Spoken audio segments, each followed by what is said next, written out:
Certainly, the president calls the reporters the enemy of the American people. As an American citizen, I just personally think today is just an incredibly depressing moment in our time, in our history as an American. Former CIA Director John Brennan just tweeted, and I quote, "Donald Trump's press conference performance in Helsinki rises to and exceeds the threshold of high crimes and misdemeanors. It was nothing short of treasonous.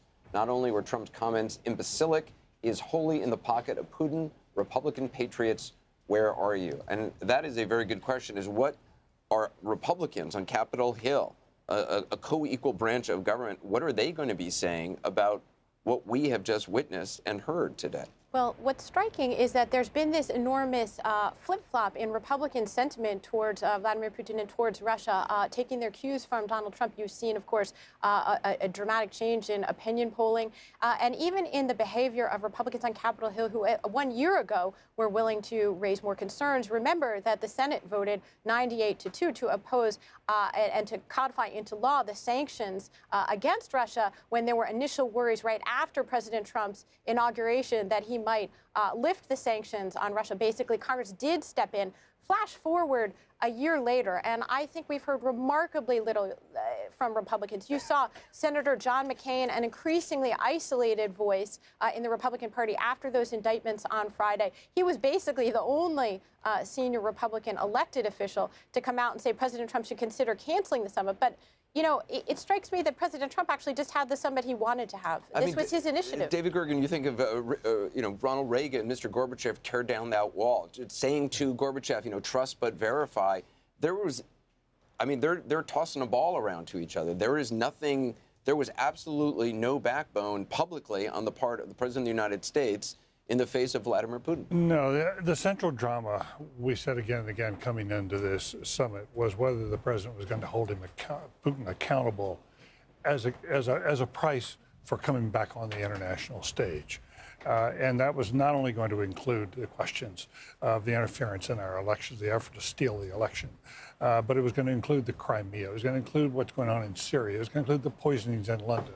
You go down that long list. You had that list earlier. And as far as I can tell, he didn't hold him accountable in anything.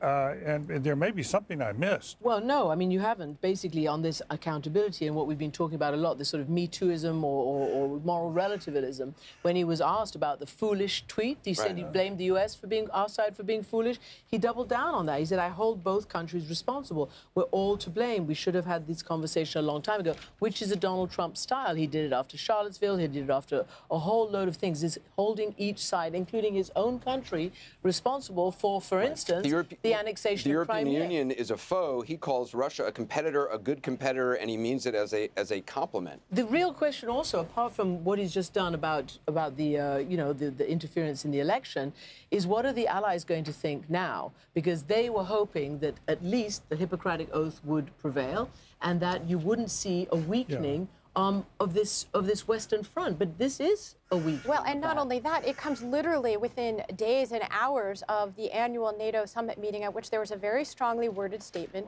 by NATO, essentially restating the Western position on Ukraine and on all these associated issues. And I think it reinforces one and for all that President Trump doesn't support the policy of his own foreign policy team. He doesn't support the policy of his allies. And he takes a view that is closer to Vladimir Putin's view than perhaps Putin himself.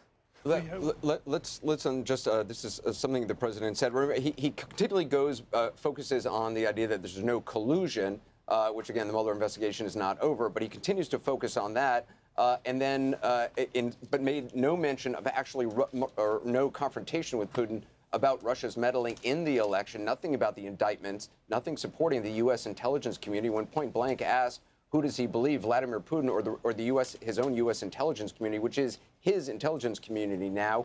He didn't say. In fact, he went on to talk about the Hillary Clinton server. Let's listen.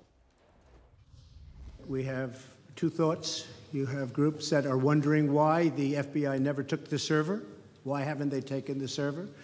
Why was the FBI told to leave the office of the Democratic National Committee? I've been wondering that. I've been asking that for months and months, and I've been tweeting it out and calling it out on social media. Where is the server? I want to know, where is the server, and what is the server saying? With that being said, all I can do is ask the question. My people came to me, Dan Coates came to me, and some others. They said they think it's Russia.